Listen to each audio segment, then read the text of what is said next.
Hey guys, Roxy Sims here, and I have another speed build for you today. I am building a pumpkin patch. I'm so excited about it. I love fall. I love pumpkins. I love everything to do with this season, really. And I'm building this very family-friendly pumpkin patch. It has lots of family-oriented activities. And this little barn is going to have a little restaurant in it and a little shop. And on these beams in this barn, I love these lights. These lights, I'm thinking they're like those lights that you like wrap around a beam that, the ones they have like on a long cord and you wrap them around. Yeah, I love how those turned out. But right now, I'm just building the shop in the pumpkin patch, and then I'll be doing the little restaurant. And guys, if you know anything about me, you know that I'm really like obsessed with learning a bunch of like useless information. I don't know why, but I just love it. Anything that I can research, I pretty much do. It's like a really weird habit. I have to know the origins of everything, like why we do certain things, why we use certain words. Yeah, I just love that kind of stuff. Like my favorite show, I love Adam Ruins Everything. If you've never watched that, please do. It's so good. And I also love Drunk History because those shows are funny, but they're also like super informational. Yeah, I love that stuff. Anyways, love information. So of course, whenever I was building this pumpkin patch, I wanted to know a little bit more about like why we have jack-o'-lanterns and where this like tradition even came from making like a little lantern out of the pumpkin. And I just wanted to know all that I could know about it because I just love that kind of stuff. And I did learn some things that I did not previously know and I found very interesting. So I wanted to share this with you, of course. Okay, so the first thing that I thought was very, very interesting is that pumpkins actually were not the first things used like this, where you carve them and put the candle in. It actually started out as turnips. So I did not know that. Because apparently the tradition of carving lanterns from vegetables has been happening long before, though, like pumpkins was associated with Halloween and all of that. So, yeah, the tradition of carving lanterns from vegetables has been going on for a long time throughout Britain and Ireland. And the practice of carving pumpkins for Halloween originated from an Irish myth about a man named Stingy Jack, but he is also known as Jack the Smith, Drunk Jack, Flaky Jack, Jack the Lantern. But anyways, this guy's like a mythical character, and the term jack-o'-lantern may be derived from this character. So anyways, as the story goes, several centuries ago, amongst like villages in Ireland, there lived a drunkard known as Stingy Jack. So Jack was known throughout the land as a deceiver, a manipulator, and just like a bad dude, And on this fateful night, Satan overheard the tale of Jack's evil deeds, but he wasn't really convinced of this guy's reputation, so he wanted to find out for himself whether or not he lived up to it. So, typical of Jack, he was drunk and wandering through the countryside at night when he came upon a body on his cobblestone path. And this body had an eerie grimace on his face, and it turned out to be Satan. So Jack realized somberly that this was his end, and Satan had finally come to collect his malevolent soul. So Jack made one last request. He asked Satan to let him drink some ale before he departed to Hades. So, finding no reason not to acquiesce his request, Satan took Jack to the local pub and supplied him with many alcoholic beverages. And upon quenching his thirst, Jack asked Satan to pay the tab on the ale and convinced Satan to turn into a silver coin in order to do so. So he turned in this silver coin, and then Jack puts the coin into his pocket, which had a crucifix in it. So then Satan couldn't change back into his original form, and he had to strike up a deal. So Jack was like, yeah, if you leave me alone for like 10 years, then I'll take you out of my pocket and you can change back. And so Zane's like, okay, yes, I'll do that. And so he spares his soul for 10 years. But after that 10 years is up, he comes back. And Jack finds him in the same place he did before. And he's like, oh no, what do I do? He knows that he's going to be taken to Hades for good this time.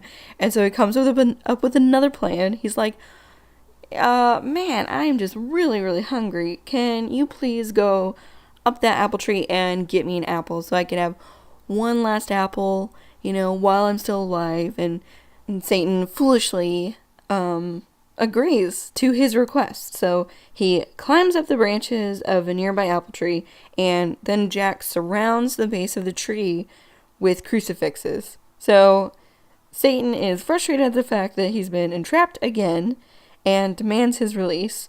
So, as Jack did before, he makes a demand. He says that his soul is to never be taken by Satan into Hades. Satan agrees, and then he was set free. So, eventually, the drinking took its toll on Jack, and he did die. So, his soul is prepared to go into heaven, but then, of course, they're like, no, you are a bad guy, and you're not allowed here. So then he decides he's going to go to the gates of hell and beg to be let in, since heaven isn't going to accept him. And they're like, yeah, remember we had an agreement of me never accepting your soul, so you can't be here either. Jack is given an ember as a warning to others. A warning that's basically saying like, hey, don't make this guy's mistake. So he's given this ember, and he's doomed to roam the world between the planes of good and evil with only an ember inside of a hollowed turnip to light his way. So that is the story of how jack-o'-lanterns became a thing. How hollowing out a vegetable and putting a candle in it, that's like where it came from. And I always thought that it's so weird because, really, all these they seem like happy-go-lucky things that we do nowadays actually come from these, they have weird origins, and they're always, they always have these super creepy, odd origin stories. I always think that's really funny.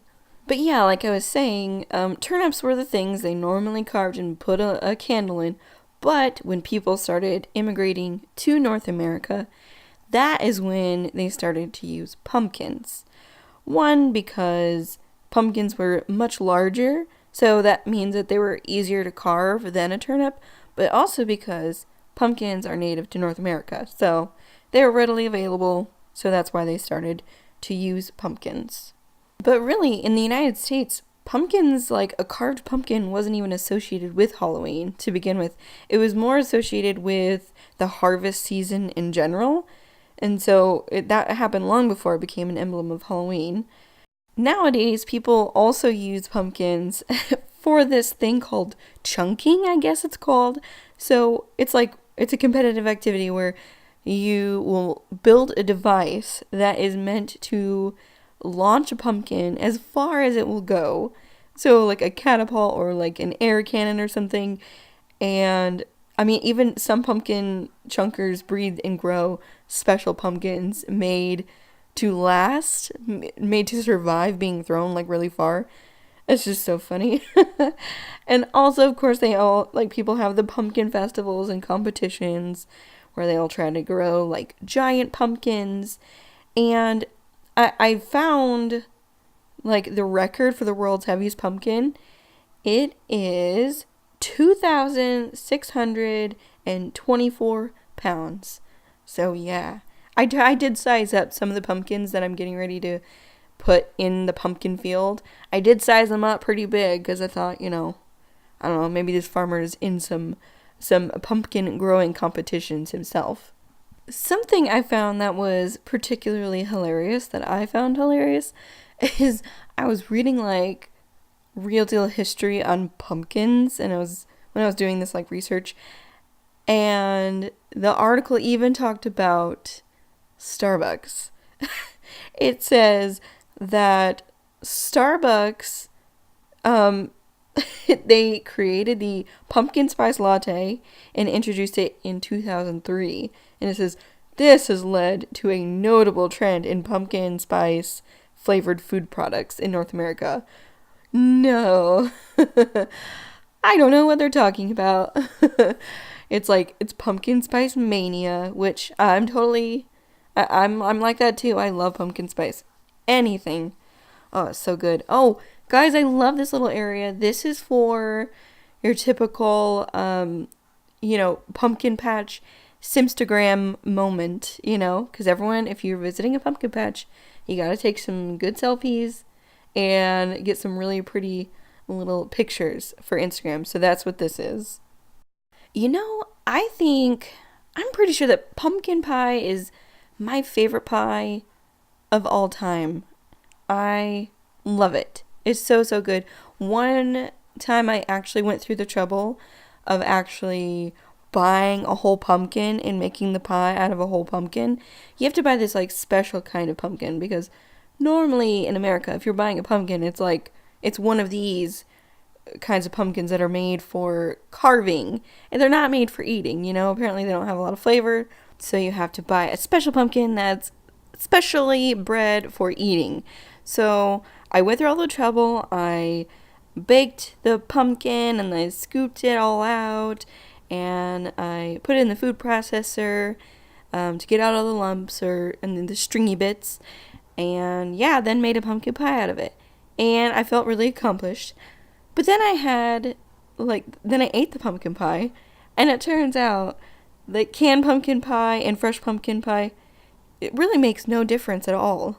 So, coming from me, someone who has experienced it, don't go through all the trouble. Unless you really, really want to. If you really, really want to, go for it. But really, I couldn't even tell a difference. They were both really delicious, both really good. Makes no difference. I'm not going to do it again. That was a lot of work, for just some pumpkin pie. I think I'll just stick to canned pumpkin from now on. Pumpkin pie has always been my favorite pie, actually. Even when I was really, really little, when I would go to my grandma's house, she would always make pumpkin pie. If she was going to make a pie, she would make a pumpkin pie if I was going to be there. And then when we would leave her house, she would give me most of the leftovers, because it's just always been my favorite thing. I love it so much. I know at a lot of pumpkin patches, they also have other things that they grow there. So I'm making a few fields right here. The big one is going to be for pumpkins because that's the main attraction. But this one is also going to be sunflowers. This one is a pumpkin one. And then I'm also going to do some apple trees. So I figured, add a little variety. So I've told you, in my farm build, I told you how to get these pumpkins. But if you did not watch that build, and you don't know, all you gotta do is, you have to have spooky stuff, because that's where these individual pumpkins in that field is from. And then you type in the cheat BB period show hidden objects, and you type in that cheat, and then you go into decorations, into clutter, and that's where you'll find these individual pumpkins. So that's where I got those from.